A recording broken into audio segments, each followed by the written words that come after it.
और साधु किसके बल पर मंगल करता है? तो मंगल भवन अमंगल हारी।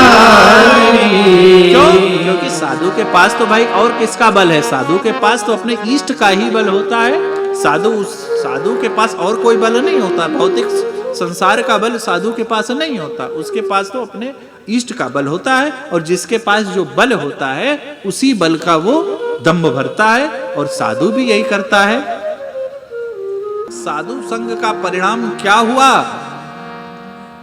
कि आज राष्ट्र के युवक के प्रतिनिधि हैं राम और लखन। राष्ट्र के युवक के प्रतिनिधित्व कौन करता है? तो राम और लक्ष्मण। हमारे युवान भाई को ईस्ट सलमान खान, शाहरुख खान नहीं, राम और लक्ष्मण को बनाना चाहिए। आपकी व्यायामशाला में हनुमान जी की फोटो होनी चाहिए। महाबलवान थे। ये परिणाम हुआ। और इसी के ठीक विपरीत असाधु का परिणाम क्या है, उसका भी दर्शन कर लीजिए आप। गगन चढ़ई रज पवन प्रसंगा, चढ़ई रज पवन प्रसंगा, जय में रहे जल संगा, जय में रहे जल संगा। साधु असाधु सतन सुख सारे, साधु असाधु सतन सुख सारे। सुमिरहि राम देहि गणिकारी, सुमिरहि राम देहि गणिकारी, सुमिरहि राम देहि गणिकारी। साधु के संग का परिणाम आपने दर्शन किया तो क्या हुए? युवा राष्ट्र के प्रतिनिधित्व हुए। जग घर घर पूजे। आज भी रघुनाथ जी पूजे। यदि एक लीला भाव से ही दर्शन कर लें तो रघुनाथ जी का चरित्र पूजनीय है, वंदनीय है, अनुकरणीय है, अनुसरणीय है, धारणीय है। इसीलिए बाबा संत के बाद असंत की वंदना करते हैं। क्योंकि गगन चढ़ई रज पवन प्रसंगा। जिस प्रकार जब पवन के संसर्ग में जब धूल आती है तो क्या होती है? ऊपर चढ़ जाती है। और ऊपर चढ़कर क्या होता है परिणाम उसका? राजा के मस्तक पर सवार हो जाती है। लेकिन वही धूल जैसे नीचे आती है तो क्या, जब जल का कीचड़ में परिवर्तित हो जाती है। यदि छोटे जल का संसर्ग, तलैया जिसे कहते हैं, आप दर्शन कीजिएगा, वो रज है, ऊपर गई, हम वायु से संसर्ग हुआ, आकाश में पहुंच गई। आकाश का परिणाम क्या हुआ कि वही वाष्प बनकर जब जल बरसता है वही आकाश, तो उसी आकाश के बिंदु जो इधर उधर गिर जाते हैं, जो समुद्र में और गंगा जी में प्रवाहित हो जाते हैं, वो नहीं, सज्जन नहीं, जो असज्जन इधर उधर जो बीच में पड़े रहते हैं, उनका संसर्ग जैसे पाई तो क्या हो गया? धूल ऊपर से नीचे आ गई। और नीचे आकर के क्या हुआ? किसके? बाबा कहते हैं कीचहि मिलहि नीच जल संघा। क्या हो गया?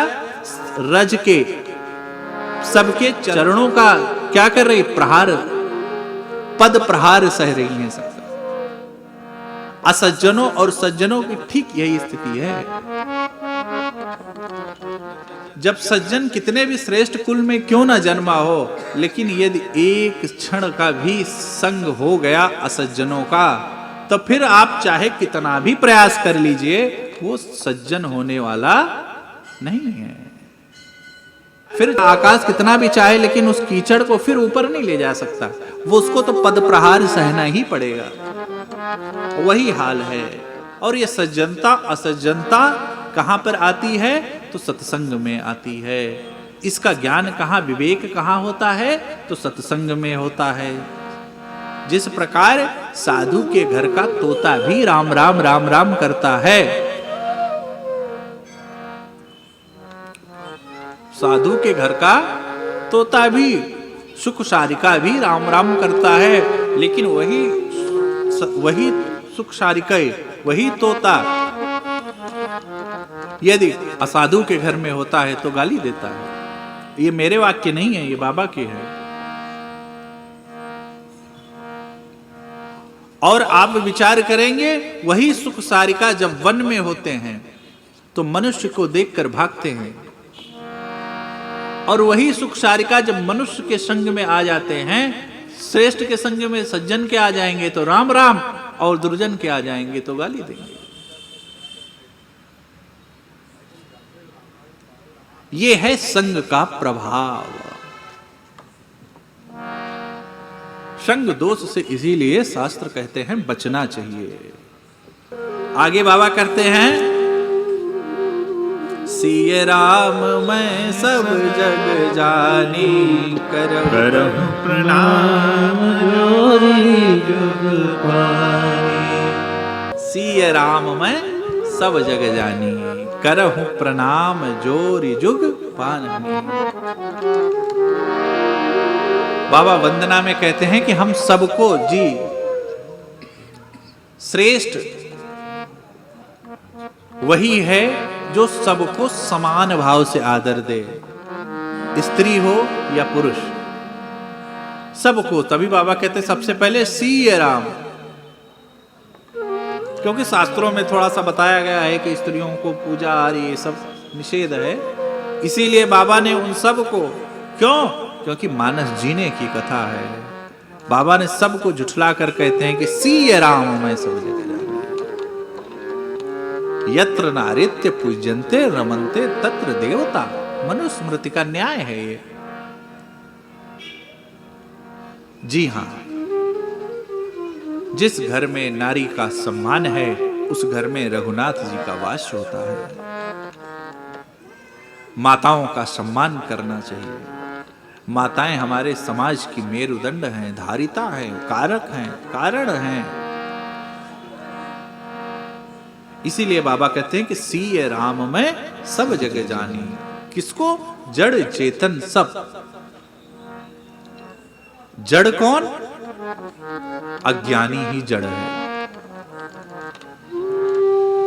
जड़ पेड़ तो है ही,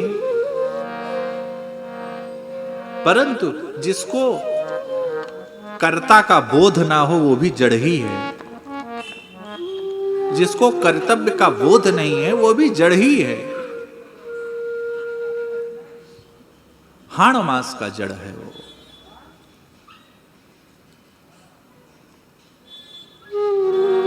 और चेतन जो सदपुरुष हैं, सदविचारी लोग हैं, सत्संगी लोग हैं।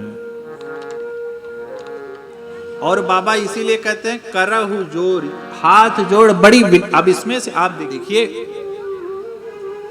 विनम्रता सदपुरुषों का आभूषण है। विनम्रता सदपुरुषों का आभूषण है।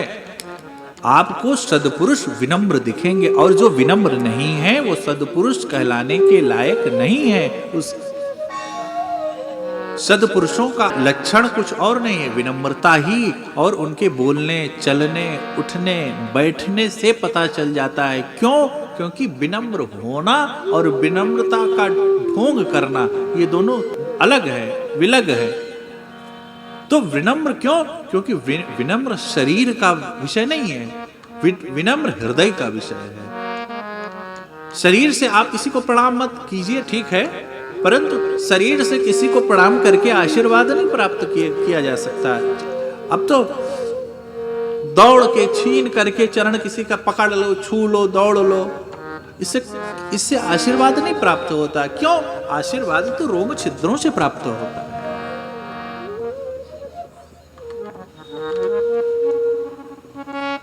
क्योंकि हम प्रणाम कर रहे हैं इसका क्या प्रमाण है? सिर्फ पैर छूना ही? हम माता पिता का प्रणाम करें, बुजुर्गों का, और उनको अनाथालय का शहर कराएं? सुबह अनाथालय में जाकर के प्रणाम करें?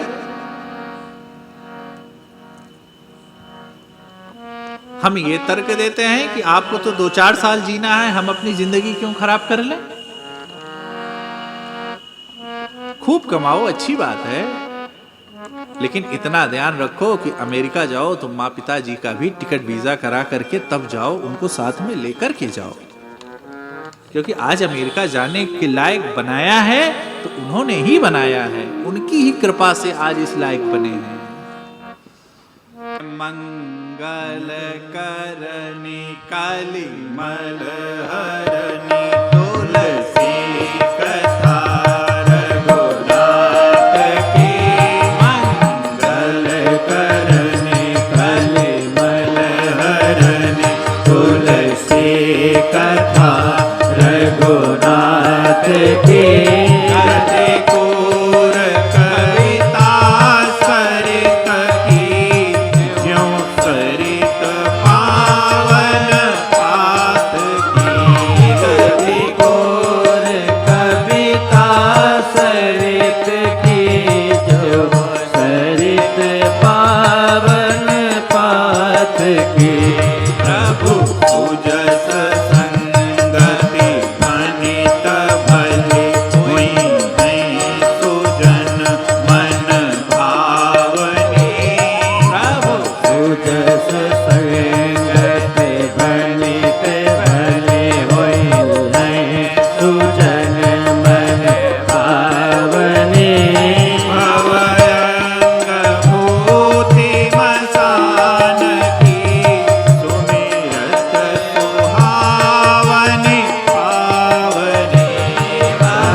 इस भाव से जब हम रघुनाथ जी की कथा सुनेंगे तो हमारा सर्वत्र मंगल होगा।